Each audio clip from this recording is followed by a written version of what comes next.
हाँ जी, नमस्कार। Geography and Rajasthan history by sir Shevda YouTube channel पे आपका हार्दिक स्वागत है, अभिनंदन है।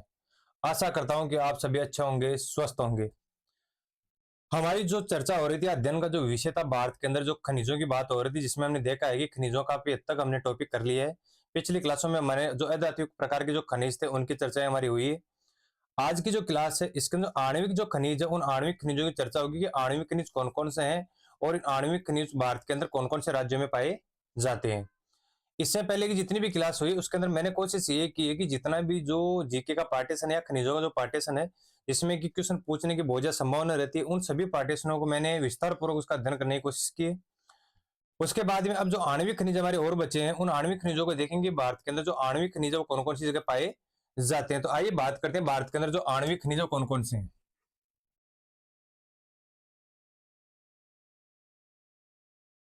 आणविक खनिज, ठीक है। आणविक खनिज में सबसे सर्वप्रथम जो पहले बात करते हैं वो करते हैं थोरियम की। किसकी? थोरियम की।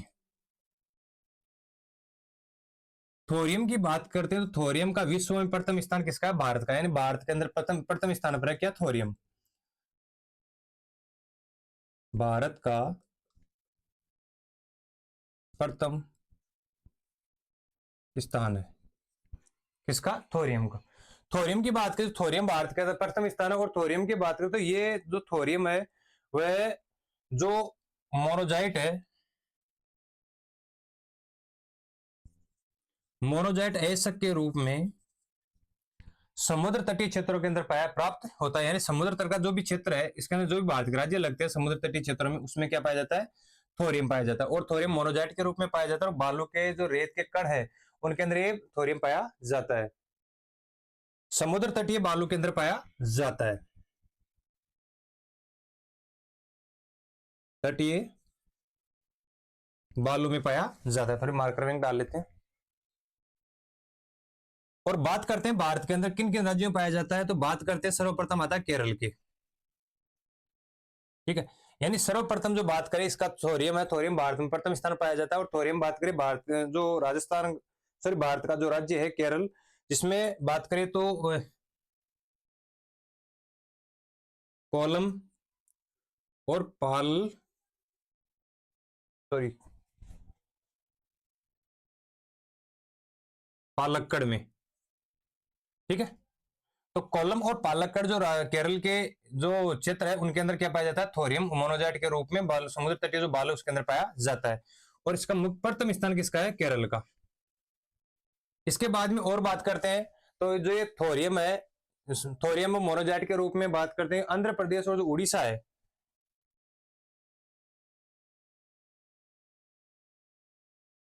आंध्र प्रदेश और उड़ीसा, इसके अंदर भी पाया जाता है क्या? थोरियम। तो ये बात होगी आणविक खनिजों में थोरियम की, जो भारत के अंदर प्रथम स्थान पे मोनोजाइट ऐसा के रूप में पाया जाता है। समुद्र तटीय जो क्षेत्र है उनके अंदर बालू के कणों के रूप में पाया जाता है। केरल में कोल्लम और पालक्कड़ में, और आंध्र प्रदेश और उड़ीसा के अंदर क्या पाया जाता है? थोरियम पाया जाता है। अब थोरियम के बाद में जो अन्य खनिज है उनमें बात करते हैं यूरेनियम,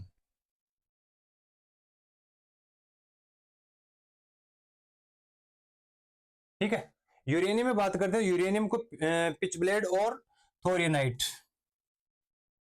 पिच ब्लेड और थोरियनाइट, थोरियनाइट ऐसा के रूप में क्या पाया जाता है? यूरेनियम पाया जाता है। इस यूरेनियम की बात करें भारत के अंदर किन राज्यों में पाया जाता है, तो पहले पाया जाता है झारखंड में। प्रथम स्थान किसका है? झारखंड का। झारखंड में देखते हैं जादूगोड़ा है, भटीन है, जादूगोड़ा भटीन, यानी जादूगोड़ा और भटीन। और बात करें नरवा जो पहाड़ है, इन क्षेत्रों के अंदर क्या पाया जाता है? यूरेनियम पाया जाता है। इसके बाद में बात करें आंध्र प्रदेश की, आंध्र प्रदेश में जो यूरेनियम है कौन सी जगह पाया जाता है? तो आंध्र प्रदेश में बात करते हैं तुमलापल्ली और लांबापुर, तुमलापल्ली और, पहला कौन सा है? तुमलापल्ली, और दूसरा है लांबापुर, लांबापुर में।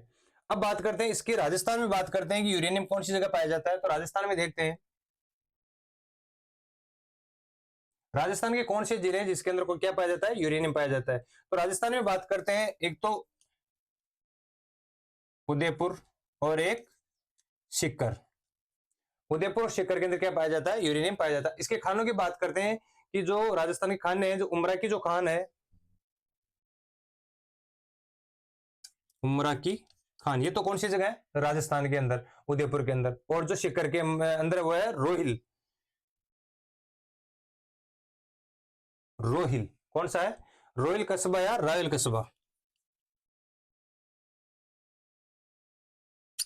रायल कस्बा। अब बात करते हैं कि जो आणविक खनिजों में कौन सा, यूरेनियम हो गया और थोरियम हो गया, यूरेनियम हो गया। यूरेनियम थोरियम की बात करें, भारत का प्रथम स्थान है। मोनोजाइट ऐसे के रूप में समुद्र तटीय जो बालू के कण उनके अंदर पाया जाता है। केरल के अंदर कोल्लम और पालक्कड़ के अंदर, आंध्र प्रदेश उड़ीसा के अंदर पाया जाता है क्या, थोरियम।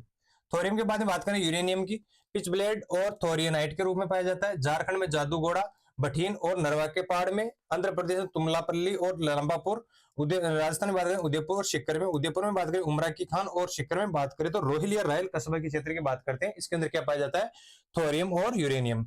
यूरेनियम की बात करें उमरा की खान और रोहिल या रायल कस्बा की बात करें तो यह अधिकतर क्वेश्चन पूछा जाता है कि उमरा की खान किसके लिए जानी जाती है, तो किसके लिए जानी जाती है, यूरेनियम के लिए जानी जाती है।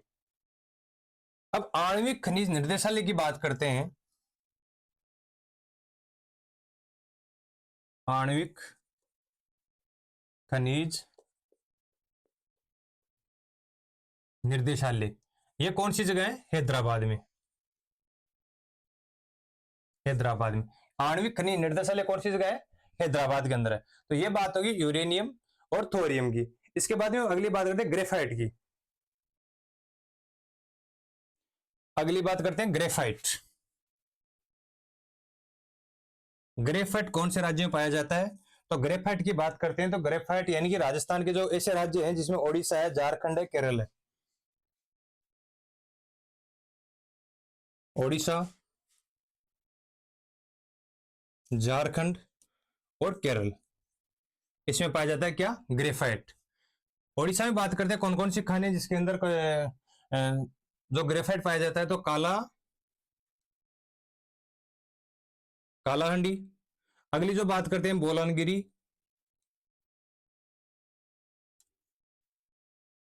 बोलानगिरी, और अगले देखते हैं कौन सा, गंजा। तो कालाहांडी, बोलानगिरी और गंजा, इन क्षेत्रों के अंदर क्या पाया जाता है, ग्रेफाइट।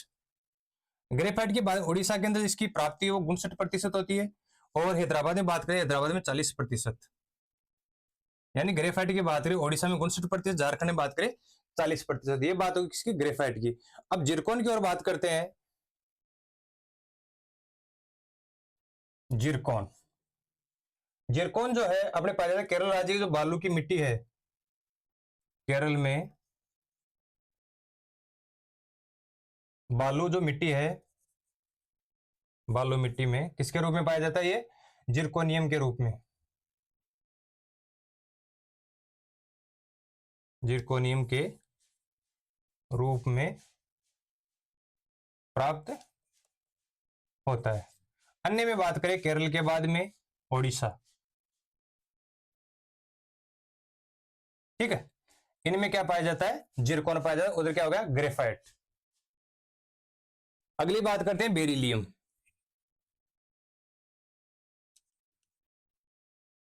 कि बेरिलियम कौन सी जगह पाया जाता है, बेरिलियम में देखते हैं राजस्थान, झारखंड, आंध्र प्रदेश और तमिलनाडु आदि में क्या पाया जाता है, बेरिलियम पाया जाता है। लवण की बात कर लेते हैं। बेरिलियम राजस्थान, झारखंड, आंध्र प्रदेश, तमिलनाडु आदि में पाया जाता है। अब बात करते हैं लवण की, या नमक या साल्ट। ये किन किन रूपों में प्राप्त किए, कहां से प्राप्त होता है, समुद्री जल से, झीलों से, और जो हिमाचल प्रदेश की खानों से। समुद्री जल से, झीलों से और हिमाचल प्रदेश की खानों से क्या प्राप्त होता है हमारे पास में, नमक प्राप्त होता है। और नमक की बात करें, देश का जो 80% नमक है वो समुद्री जल से निकलता है, यानी 80% नमक की बात करें तो ये जो नमक है वो प्राप्त होता है कहां से, समुद्री जल से, यानी 80% तक जो नमक है समुद्री जल से प्राप्त होता है। और इसमें बात करें कि इसमें स्थान की, तो प्रथम स्थान तो है गुजरात का,